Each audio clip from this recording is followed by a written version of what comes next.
Hello and welcome all students once again. Today we are going to discuss about the next topic is what is a thermistor, how it is constructed, what are its application. Thermistor काय आहे, त्याचं construction काय आहे, त्याचं application काय आहे हे आपण आज लर्न करणार आहोत. त्याआधी जाणून घेऊ thermistor काय concept आहे. Thermistor means what? Thermistor is a semiconductor device. Okay? Thermistor means what? Thermistor is a semiconductor device. It is thermally sensitive device. It is a thermally sensitive. That is, the small change in its temperature produces large change in its resistance. Okay? Large change in its resistance. याचा अर्थ काय होतो आहे की thermistor जो आहे हा एक सेमीकंडक्टर डिव्हाइस आहे. एक हा थर्मली सेन्सिटिव्ह डिव्हाइस आहे. थर्मिस्टर म्हणजे thermal register. Thermal register. Okay? Thermistor काय आहे? थर्मली सेन्सिटिव्ह डिव्हाइस आहे की त्यामध्ये जर कधी स्मॉल चेंज जर टेम्परेचर कधी झाला, जर कधी समजा सपोज टेम्परेचर मध्ये जर कधी थोडा जरी चेंजेस जर झाला, त्याच्या टेम्परेचर मध्ये जर थोडा जरी चेंजेस झाला तर त्याचं रेजिस्टन्स जे आहे एकदम जास्त प्रमाणामध्ये प्रोड्यूस होते. ओके? म्हणजे काय म्हटलं आपण या ठिकाणी, the small change in temperature produces the large change in its resistance. Thermistor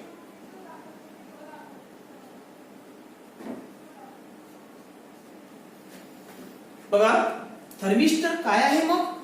हा एक सेमीकंडक्टर डिव्हाइस आहे की तो थर्मली सेन्सिटिव्ह असतो. कसा असतो हा? एक थर्मली सेन्सिटिव्ह आहे. थर्मली सेन्सिटिव्ह म्हटलं म्हणजे थोडं जरी टेम्परेचर, स्मॉल जरी टेम्परेचर, थोडं कमी प्रमाणात जरी टेम्परेचर असेल तर यामध्ये रेजिस्टन्स जे आहे ते खूप जास्त प्रमाणामध्ये प्रोड्यूस होते. खूप जास्त प्रमाणामध्ये रेजिस्टन्स यामध्ये हा प्रोड्यूस करतो. अशा डिव्हाइसला आपण थर्मिस्टर असे म्हणतो. ओके? किंवा आपण त्याला thermal register. Thermal register. Thermal म्हणजे काय? एक प्रकारचं टेम्परेचर. थर्मल आहे टेम्परेचर मध्ये होत असलेला चेंज. ओके? थर्मल रजिस्टर और थर्मिस्टर. या ठिकाणी एक सिम्बॉलिकली आपण इथे रिप्रेझेंट केलेलं आहे. बघायचं construction.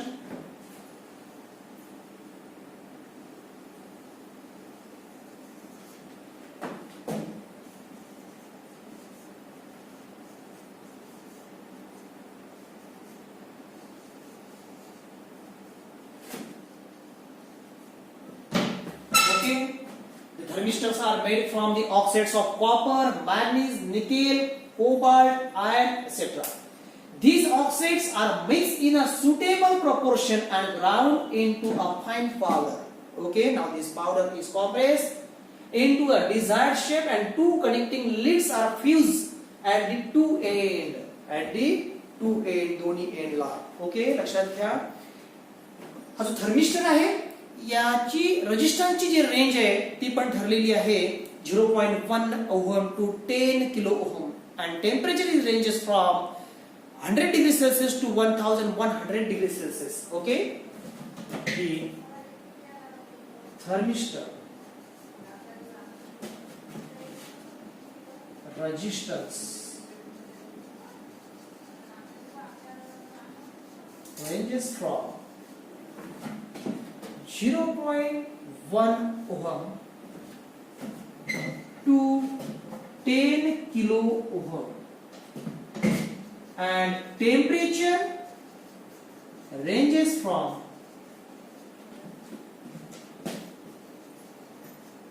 100 degrees Celsius to 1100 degrees Celsius. 1100 degrees Celsius. याची टेम्परेचर बघा. मग हे झालं याचं construction. How it is constructed. Construction झालेलं आहे. नंतर आपल्याला ऍप्लिकेशन विचारलेलं आहे. याचं ऍप्लिकेशन पाहणार आहोत आपण. कुठे आपण याचा यूज करतो. बघा,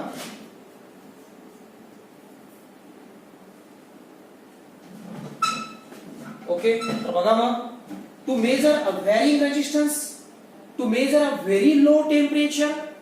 ओके? एखाद्या ठिकाणी खूप कमी टेम्परेचर आहे आणि ते टेम्परेचर जर आपल्याला मेजर करायचं असेल तर आपण अशा डिव्हाइसचा यूज करू शकतो. कारण आपल्याला माहित आहे, मी तुम्हाला सांगितलं, खूप कमी टेम्परेचर वरती सुद्धा तो ऍक्टिव्ह होतो. आणि अशा डिव्हाइसची आपल्याला अशा ठिकाणी गरज आहे की ज्या ठिकाणी खूप कमी टेम्परेचर जरी असेल ते जरी मेजर करायचं असेल तर अशा ठिकाणी आपण हा जो डिव्हाइस आहे आपण यूज करू शकतो. In temperature control unit and voltage stabiliser. Voltage stabiliser म्हणा किंवा टेम्परेचर कंट्रोल युनिट जे आहे किंवा एसी मध्ये म्हणा सुद्धा अशा प्रकारचा डिव्हाइस यूज केला जाते. हीटर वगैरे, हीटरमध्ये सुद्धा हे डिव्हाइस यूज केला जाते. Use as a temperature sensor आपण या ठिकाणी म्हटलेलं आहे. टेम्परेचर सेन्सर म्हणून याचा सुद्धा उपयोग आपण करतो, जे मी तुम्हाला आधी म्हटलं की हीटरमध्ये वगैरे आपण यूज करतोय ॲज अ टेम्परेचर सेन्सर म्हणून, कारण की त्याला टेम्परेचर सेन्स होते. आपण या ठिकाणी पहिल्याच आधी आपल्याला सांगितलेलं आहे की which is a thermally sensitive device. Okay, now use in a digital thermometer. Digital thermometer मध्ये सुद्धा आपण त्याचा उपयोग करतो. ओके, डिजिटल थर्मोमीटर ज्याचा यूज करून आपण जे टेम्परेचर मेजर करतो डिजिटली, त्याच्यामध्ये त्याचाच उपयोग होत असतो. ओके, तर आपल्याला जो विचारला प्रश्न होता हा थर्मिस्टर काय आहे आपण पाहिलेला आहे. हाऊ इट इज कन्स्ट्रक्टेड, त्याचं कन्स्ट्रक्शन काय आहे, तो कसा बनलेला आहे आणि त्याला कशा पद्धतीने कॉम्प्रेस करून जे मटेरियल कॉम्प्रेस करून जो एक डिव्हाइस तयार झालेला आहे त्याला आपण थर्मिस्टर म्हटलेलं आहे. आणि त्याची रेंज पण काय आहे हे आपण पाहिली आहे. रेजिस्टन्सची रेंज काय आहे, टेम्परेचरची रेंज त्याची काय आहे आणि त्याचे युजेस काय आहेत. ओके, तर चला नेक्स्ट टॉपिक बघूया आपण.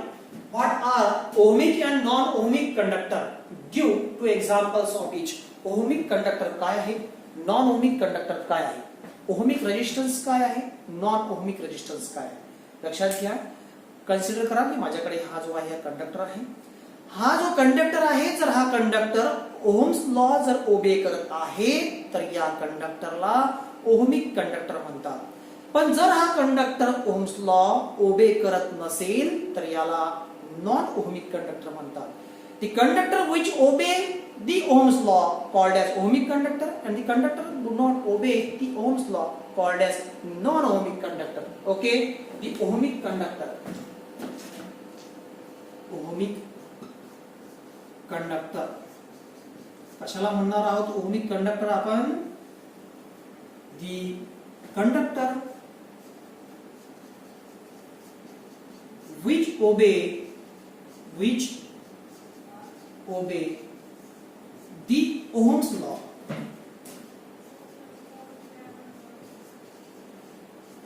called as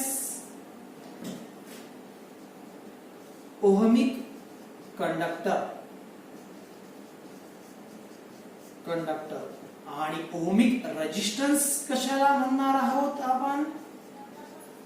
ohmic resistance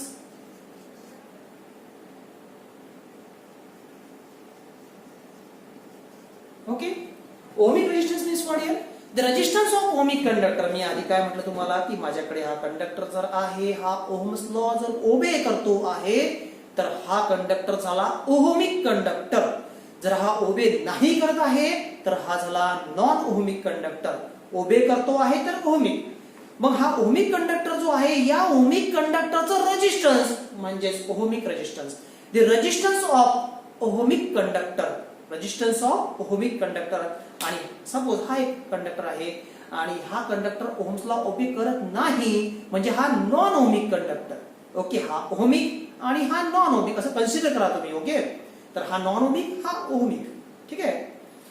आणि आपण जसं या ठिकाणी म्हटलं ओहमिक रेजिस्टन्स म्हणजे काय? The resistance of ohmic conductor called as resistance, ohmic resistance. And the resistance of non ohmic conductor called as non ohmic resistance. Okay, मग ओहमिक रेजिस्टन्स काय आहे? The resistance of ohmic conductor, ohmic conductor called as ohmic resistance.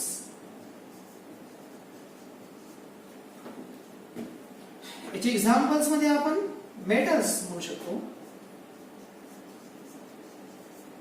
काय आहे metals? कुठले? Aluminium, silver, copper.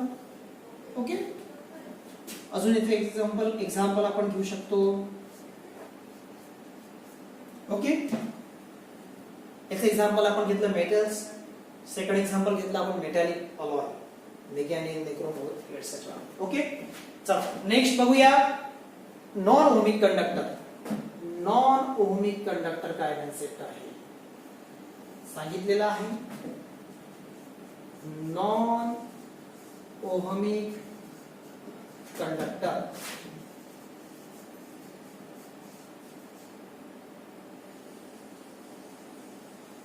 The conductor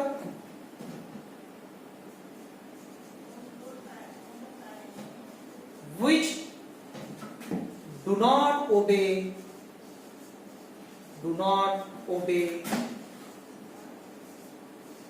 Ohm's law, called as non-ohmic conductor. Okay, the conductor which do not obey Ohm's law called as non-ohmic conductor. Okay, now then next is the, या ठिकाणी आपण ohmic resistance म्हटलं होतं त्या ठिकाणी non ohmic resistance. Ohmic resistance या ठिकाणी non ohmic resistance. Non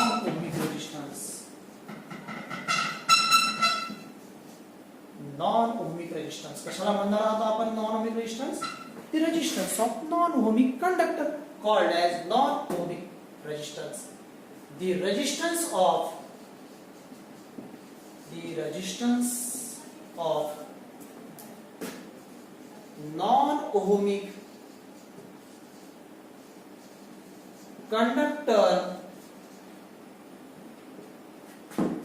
non-ohmic conductor called as non-ohmic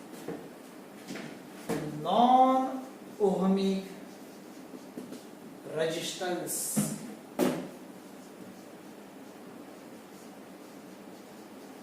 The resistance of non-ohmic conductor called as non-ohmic resistance. Okay. Now, example, electrolyte. Second is PN junction diode.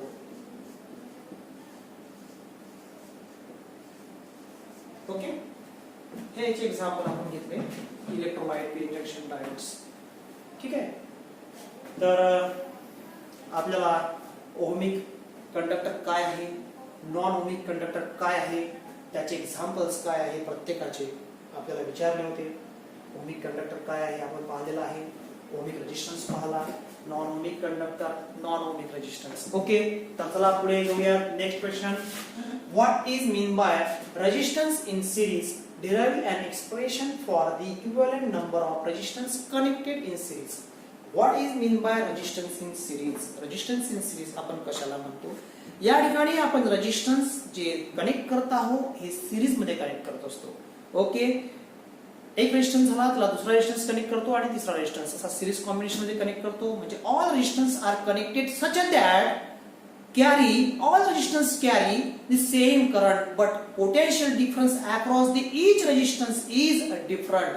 म्हणजे हे resistance आपण असे जोडत आहोत की त्या प्रत्येक रेजिस्टन्स मध्ये सारखा करंट असतो, परंतु जे पोटेन्शियल डिफरन्स जे आपण त्याला अप्लाय करणार आहोत ते डिफरंट असणार आहे.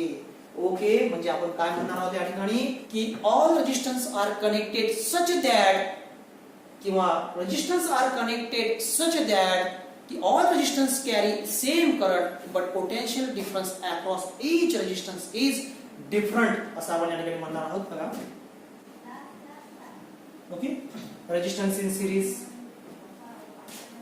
when a number of resistance are connected, number of resistance when number of resistance are connected, okay, number of resistance are connected such that all resistance carry same current but potential difference across each resistance is different, then they are said to be connected in series. Okay, आपण या ठिकाणी काय करतो आहे, you have to consider three resistance R1, R2, R3. Okay, here we have to consider three resistance. This one is the R1, R2 and R3 connected in series. तीन resistance आपण घेतलेले आहे, सिरीज मध्ये कनेक्ट केलेले आहे, त्याला आपण potential difference देत आहोत. ओके, पोटेन्शियल डिफरन्स आपण त्याला अप्लाय केलेला आहे. तर या ठिकाणी जे पोटेन्शियल डिफरन्स असणार आहे या रेजिस्टरच्या अक्रॉस मध्ये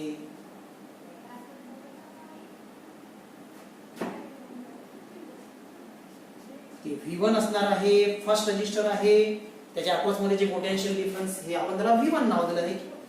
आणि हे जे असणार आहे हे सेकंड मतलब म्हणजे हे दुसरं, या ठिकाणी पोटेन्शियल डिफरन्स चेंज झालाय म्हणजे आपण याला रेजिस्टर R2 आहे सेकंड रेजिस्टर, तर पोटेन्शियल डिफरन्स V2. या ठिकाणी थर्ड रेजिस्टर तर पोटेन्शियल डिफरन्स त्यामधला V3. म्हणजे याचा अर्थ असा होत आहे की करंट सेम जातो आहे. प्रत्येक रेजिस्टर मधला पोटेन्शियल डिफरन्स जे आहे हे डिफरंट राहत आहे. या ठिकाणी आपण हेच म्हटलेलं आहे की number of resistance are connected. Okay, such that all resistors carry same current but potential difference are different. Across the potential difference are different. Okay, तुम्हाला त्यानंतर म्हटलंय derive an expression for the equivalent number of resistors. Expression for equivalent number of resistors.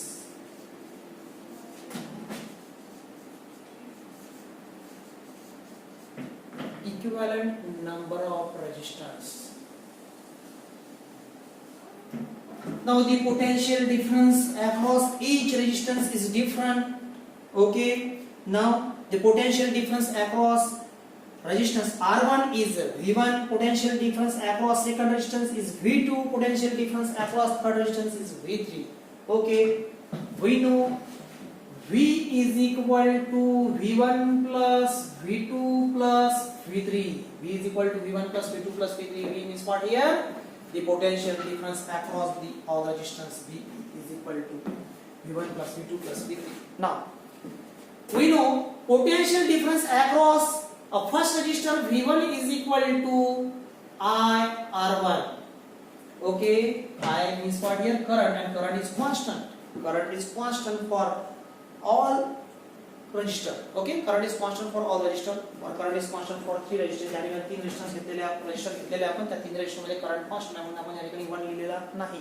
V1 is equal to IR1, potential difference across second resistor V2, therefore V2 is equal to IR2, V3 is equal to IR3. current is constant again.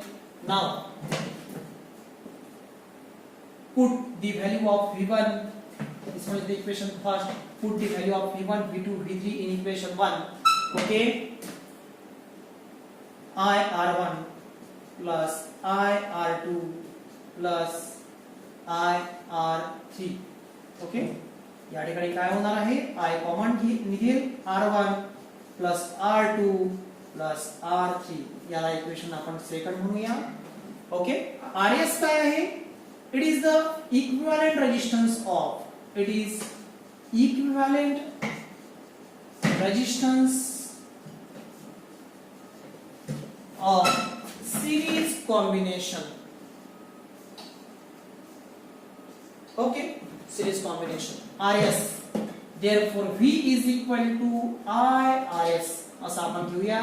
Equation third म्हणा याला, ठीक आहे ना? R1 plus R2 plus R3 current resistance आहे. V is equal to IRS. मग from equation 2 and 3 म्हणून आपल्याला काय सांगता येईल? IRS is equal to IR1 plus R2 plus R3. Okay, यामध्ये I कॅन्सल होईल. RS is equal to R1 plus R2 plus R3. Okay, हे इक्विव्हॅलेंट रेजिस्टन्स आलेला आहे. RS is equal to आपल्याला मिळतो आहे R1 plus R2 plus R3. RS is equal to R1, R2, R3 RN. Okay, जेव्हा number of resistance जरी connected असतील series मध्ये त्यावेळेला आपण याचा फॉर्म्युला अशा पद्धतीने घेऊ शकतो. RS is equal to R1 plus R2 plus R3 plus R2 plus up to जितके रेजिस्टर असतील, 5 असतील, 6 असतील, 7 असतील, जितके असतील तितके आपण ते घेऊ शकतो. ओके, तर यामध्ये आपल्याला जो प्रश्न विचारला होता, what is mean by resistance in series, derive an expression for the equivalent number of resistance connected in series. तर रेजिस्टन्स इन सिरीज बद्दल आपण म्हटलं की when number of resistance are connected such that all resistance carry same current but potential difference across each resistance is different. Okay, या ठिकाणी आपण तीन resistance connect केलेले आहे, R1 R2 R3 सिरीज मध्ये कनेक्ट केलेले आहे. त्यामधून करंट जो फ्लो होत आहे तो सेम आहे, परंतु प्रत्येक रेजिस्टन्सच्या अक्रॉस मध्ये जो व्होल्टेज आहे, पोटेन्शियल डिफरन्स आहे तो डिफरंट आहे. म्हणून आपण या ठिकाणी जे पोटेन्शियल डिफरन्स व्होल्टेज जे घेतलेला आहे V is equal to V1 plus V2 plus V3, कारण तो डिफरंट आहे म्हणून आपण व्होल्टेज या ठिकाणी घेतलेला आहे. इक्वेशन फर्स्ट म्हणत आहोत V is equal to IR आपल्याला माहित आहे according to Ohm's law. Okay, तर रेजिस्टन्सच्या अक्रॉस मध्ये जे पोटेन्शियल डिफरन्स आहे ते V1 is equal to IR1, second रेजिस्टन्सच्या अक्रॉस मध्ये V2 is equal to IR2, थर्डच्या V3 is equal to IR3, आणि आपण ही जी व्हॅल्यू आहे ही आपण पुट केल्यानंतर V is equal to IR1 plus V is equal plus IR2 plus IR3, यामधून I common घेतला आपल्याला सेकंड इक्वेशन मिळालं. या ठिकाणी R1 plus R2 plus R3 means what here the equivalent resistance of a series कॉम्बिनेशनच्या संदर्भात आपण बोलत आहोत. हे जे या ठिकाणी इक्विव्हॅलेंट रेजिस्टन्स जे आपण घेतलेला आहे RS, तर ते सिरीज कॉम्बिनेशन मध्ये आपण रेजिस्टन्स जोडलेले आहे, त्याचे इक्विव्हॅलेंट रेजिस्टन्स आपण घेतलेला आहे. आपल्याला थर्ड इक्वेशन मिळत आहे V is equal to IRS. Okay, from equations 2 and 3 then you have to get IRS is equal to I in the bracket R1 plus R2 plus R3, then I get cancelled here, then RS is equal to R1 plus R2 plus R3. Okay, if the number of resistors are connected then it can be written as RS is equal to R1 plus R2 plus R3 plus R. Okay, तर चला ठीक आहे आपण